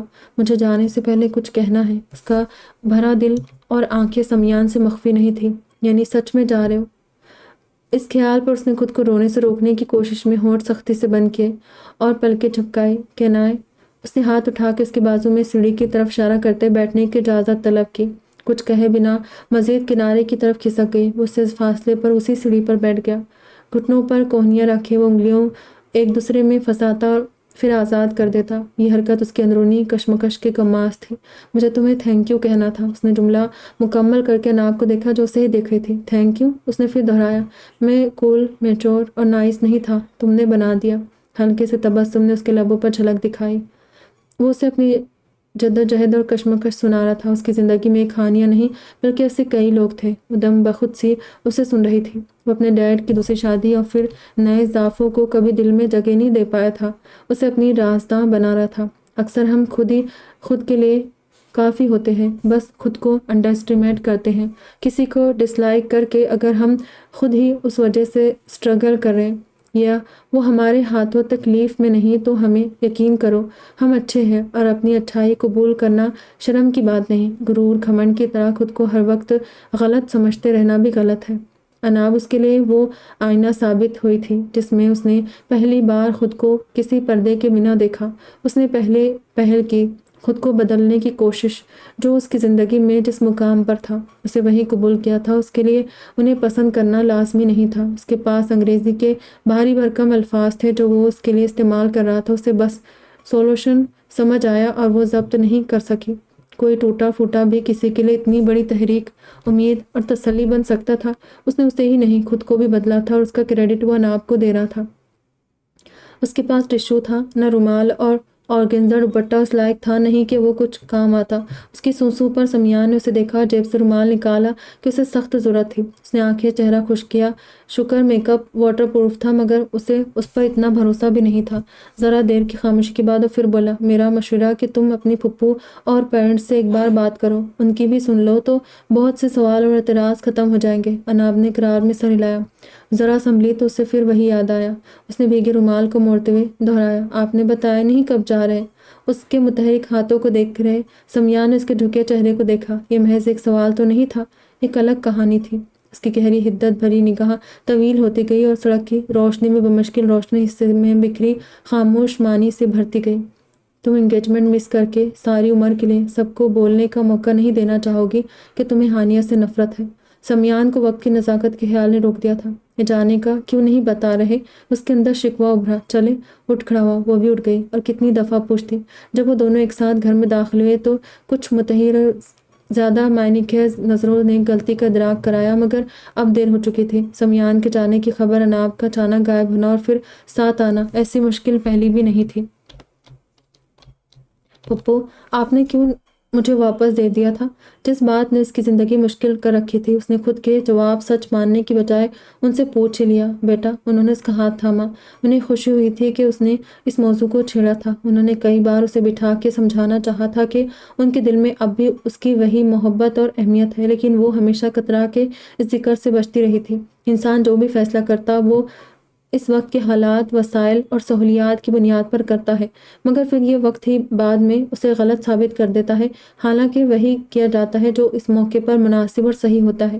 مجھے ڈر لگنے لگا تھا، تم نظر انداز ہو رہی تھی، ساتھ اس عمر میں مجھ سے نئی اولاد سنبھالنا بھی مشکل ہو رہا تھا۔ میں نہ تمہاری ذمہ داری نبھا پا رہی تھی اور نہ ہانیہ کی۔ دو کشتیوں کی سوار ہو کے رہ گئی تھی۔ ماں بننے کا اطمینان اور اولاد کی خوشی تو کہیں چھوٹ گئی تھی، اس کی جگہ گلٹ اور وسوسے تھے۔ تمہارے پھپھا نے اتھر اور مونا کو بٹھا کے سچویشن سمجھائی۔ انہوں نے بھی دیکھا اور سب نے اس بات پر اتفاق کیا کہ بہتر ہے تم انہی کے ساتھ رہو۔ کنزا بھی جب تک بڑی ہو گئی تھی۔ مونا کے لیے 4 بچے سنبھالنا مشکل نہیں تھا، اس میں محبت کی کمیاں ضرورت ختم ہونے کا کوئی دخل نہیں تھا۔ بیٹا، جو سب کے لیے آسان تھا وہ فیصلہ کیا گیا۔ یہ تمہارے لیے بھی تو بہتر لگا تھا کہ کہیں ہمارے ساتھ رہ کر تم نفسیاتی طور پر متاثر نہ ہو۔ ایک بڑے خسارے کا اندیشہ ٹالنے کے لیے چھوٹا نقصان برداشت کر لینا عقل مندی ہوتی ہے۔ آنے والے وقت کا کسے علم ہوتا ہے؟ وہ تو جب آ جائے تب ہی سمجھ آتا ہے۔ مونا اتھر نے تمہیں میرے پاس بھیجا تو وہ تم سے دستبردار تھوڑی ہوئے تھے، نہ ہم تمہیں واپس بھیج کر تم سے دستبردار ہوئے تھے۔ تم ہماری بیٹی تھی، اب بھی ہو۔ انہوں نے اس کا چہرہ تھاما۔ تم میرے لیے سب سے خاص ہو، مجھے دنیا میں ماں پکارنے والی، مجھے اس احساس سے روشناس کرانے والی میری پہلی اولاد۔ رو رہی تھی۔ ان سب میں تم نے سفر کیا، ہم سب کو احساس ہے بیٹا، لیکن زندگی میں سوچ سمجھ اور ناپ تول کر بھی فیصلہ کرے تو کولیٹرل ڈیمیج سے بچا نہیں جا سکتا، اور نہ ان کو ٹالنے کے لیے فیصلے بدلے یا روکے جا سکتے۔ تم ہمیں معاف کر دو بیٹا، اور ہانیہ کو۔ مجھے ہانیہ سے کوئی شکایت نہیں ہے۔ اس نے تیزی سے ان کی بات کی تاکی۔ ان کا خوف جائز تھا اور اب وہ ہانیہ کی نند بھی تھی۔ پھپھو نے اسے گلے لگایا تو بھی رو رہی تھی۔ پھپھو نے کہا یا نہیں، انہیں خود خبر ہو گئی، جو مونا اور اتھر نے خود سے اس سے بات کی۔ اس کی واپسی کے بعد یہ اتھر کا فیصلہ تھا کہ اسے زور زبردستی سے سب قبول کرنے یا ایڈجسٹ ہونے پر مجبور نہ کیا جائے، بلکہ وہ وقت دیا جائے۔ اس کا جو بھی رویہ ہے اسے ٹوکا نہ جائے، مگر انہیں بھی اندازہ نہیں تھا کہ اسے اتنا وقت لگے گا۔ ماں باپ اور پھپھو سے اس کی شکایتیں کسی حد تک ختم ہو گئی تھی۔ بہنوں اور عامر کے ساتھ کوشش کر رہی تھی، مگر اسے یقین نہیں تھا کہ وہ تکلف کی دیوار کبھی گرا پائے گی، فاصلے کبھی صفر ہو پائے گے۔ مگر اب اس نے رشتوں اور جذبات کو جیسے بھی ہیں، برے نہیں کہ اصول پر تسلیم کر لیا تھا۔ اسے نفرت نہیں تھی اور وہ انہیں اپنی طرف سے ارادتاً تکلیف اذیت نہیں پہنچاتی تھی، یہ کافی تھا۔ اندر اٹھ رہے منفی جذبوں پر ہلکان نہیں ہوتی تھی۔ خود کو اور دوسروں کو کامل اور پارسا فرشتہ بنانے کا خام خیال کسی جنگل کو نکل گیا تھا۔ اس نے خود کو اور دوسروں کو خطا کا پتلا سمجھ کر دیکھنا شروع کیا تھا۔ لوگ اس کے ساتھ زیادتی کر جاتے تھے، اٹس اوکے کہ اس سے بھی ہو جاتی تھی۔ کب زیادتی گناہ بن جاتی ہے سمجھنے لگی تھی، اور وہ تھا ارادہ اور اسے درست ثابت کرنے کی کوشش۔ ہانیہ کو دیکھ کر اب اسے غصہ نہیں آتا تھا۔ شادی کی تاریخ طے ہو گئی تھی۔ اب چونکہ وہ گھر میں جمی محفلوں میں شریک ہوتی تھی تو اسکول کے علاوہ گھر سے نکلنا بھی کم ہو گیا تھا۔ دادا جان اپنے مکان میں منتقل ہو گئے تھے۔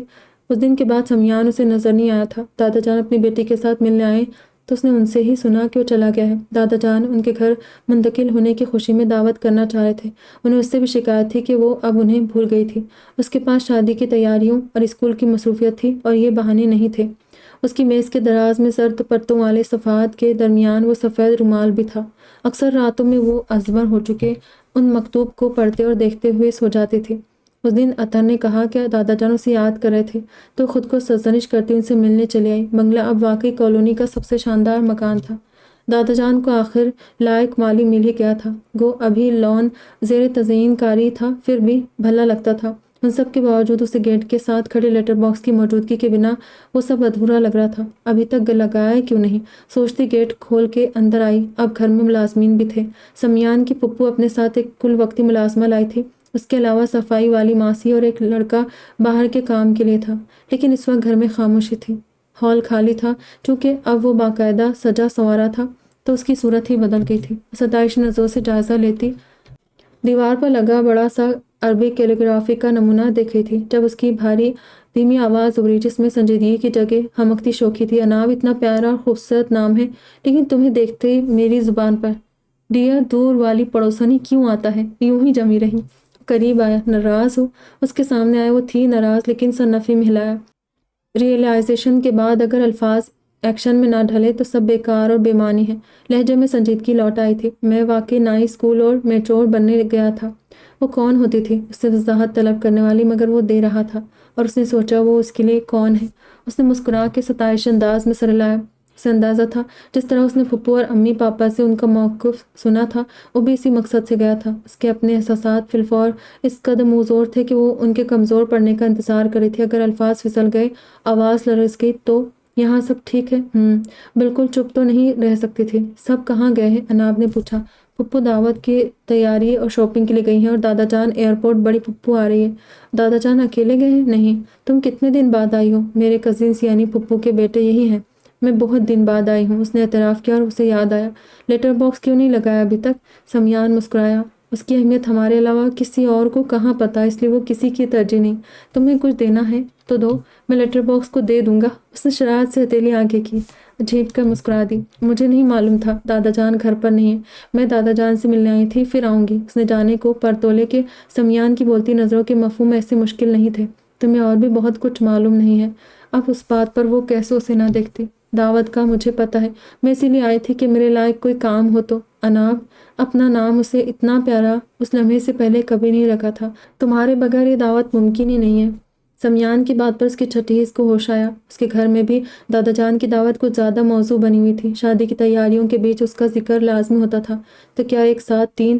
اس کا خیال درمیان میں ہی رہ گیا۔ ویسے مجھے تم سے ایک اہم بات پوچھنا تھی۔ یکایک سنجیدہ ہوا۔ کیا؟ ہم رنگز ایکسچینج کریں یا لیٹرز؟ لہجہ پھر یکایک بدل کے شوق ہوا۔ لو، وہ آواز کی لرزش اور لفظوں کی پھسلن سے ڈر رہی تھی، جبکہ یہاں تو کچھ راز رہا ہی نہیں تھا۔ اس کا دل بڑے ناز سے اترایا اور اگلے پل اسے اپنے گھر والے یاد آئے۔ مجھ سے کسی نے پوچھا تک نہیں، بات یہاں تک پہنچ گئی اور وہ بے خبر رہی۔ اس کا شکوہ سمیان نے محسوس کیا۔ اس دن ہماری ایک ساتھ انٹری کے بعد کچھ پوچھنے کی گنجائش تھی۔ سمیان نے اس کی آنکھوں میں جھانکا۔ گھر والے تھے یا دل والے؟ زندگی کے اتنے اہم فیصلے بنا کہے سنے ہی طے پا گئے۔ باہر کا رکا شور ابھرا۔ جانے ایئرپورٹ والے آئے تھے یا بازار والے لوٹے تھے؟ وہ گھبرائی اور سمیان جی بھر کے بے مزہ ہوا کہ اس کا نہ دل بھرا تھا نہ باتیں پوری ہوئی تھی۔ دعوت میں ان کے رشتے کا رسمی اعلان ہوا اور شادی سب کی ایک ساتھ ہی تھی۔ پہلے عامر اور ہانیہ کا نکاح اور ان کے ولیمے صبور اور اس کا نکاح۔ شادی میں سمیان کے والدین اور بھائی بہن بھی شامل ہوئے تھے۔ مجھے دوڑایا نہیں کرے، وہ ہانپتی ہوئی گھٹنوں پر ہاتھ رکھ کے جھکی۔ میں واکنگ کی عادی ہوں، رننگ کی نہیں۔ اس نے سیدھا ہو کے اسے دیکھا جسے دیکھ کر کوئی نہیں کہہ سکتا تھا وہ دوڑ کے آیا ہے۔ ہو جاؤ گی، اس نے اطمینان سے کہا۔ ایک اور راؤنڈ لگاتے تب تک نیکسٹ لائن والی بیکری بھی کھل جائے گی۔ اناپ کے لیے دونوں تجاویز ناقابل قبول تھی۔ بالکل نہیں، اتنی صبح صبح میٹھا۔ وہ گیٹ کی طرف جانے لگی تھی کہ سمیان نے بازو پکڑ کے کھینچا۔ صبح صبح میٹھے سے شروعات نیک ہوتی ہے، اگر کیک نہیں تو کچھ اور سویٹ۔ سمیان نے بازو اس کی کمر کے گرد پھیلائے۔ شرم کرے، لوگ دیکھ رہے ہوں گے۔ اس نے گھبرا کے اسے شرم دلانا چاہی۔ تمہیں کیا لگتا ہے وہ پہلی بار دیکھ رہے ہوں گے؟ اس کا دوسرا ہاتھ اناپ کے چہرے پر مصروف تھا۔ کیا مطلب؟ ہمیں لیٹرز رکھتے نکالتے تو دیکھا ہی ہوگا، یعنی ہم پہلے ہی وہ بدماش اور بدکماش ہے جو محبت نامے لکھ کے شادی شدہ ہوئے ہیں، تو جب بدنام ہو ہی گئے ہیں تو اب پرواہ کیسے؟ یا اللہ، سب ہمارے بارے میں ایسا سوچتے ہیں۔ اسے فکر لاحق ہوئی۔ وہ دور مکانوں کو غور سے دیکھنے لگی کہ واقعی کہیں سے کوئی دیکھ تو نہیں رہا۔ میں جو کہہ رہا ہوں اس پر غور کرو۔ سمیان نے اس کا چہرہ اپنی طرف کیا اور کمر میں حائل بازو یوں تنگ ہوا کہ درمیان میں کھلا نہ رہا، اور اب ان کے پیچھے کھڑا میں، یعنی اس کہانی کا مرکزی کردار لیٹر باکس، اپنی آنکھیں بند کر رہا ہوں۔ آپ بھی جائیں، انہیں ان کے حال پر چھوڑیں اور اپنا کام کریں۔ ویسے تسلی رکھیں، انہیں کہیں سے کوئی نہیں دیکھ رہا ہے۔ واقعی یار، آسیہ رئیس خان کی ہر ناول کمال کی ہوتی ہے۔ یہ بھی مجھے بڑی اچھی لگی، اور بہت اچھی۔ ایسے لگ رہا تھا کہ ہم لوگوں کا بھی ساتھ ساتھ مائنڈ فریش ہو رہا ہے۔ کس کس کو ایسا فیل ہوا، ایک دم ریلیکس؟ کیسے لگے اپنی رائے کا اظہار ضرور کیجیے گا۔ دعا میں یاد رکھیے گا، اپنا ڈھیر سارا خیال رکھیے۔ پھر ملیں گے۔ خدا حافظ۔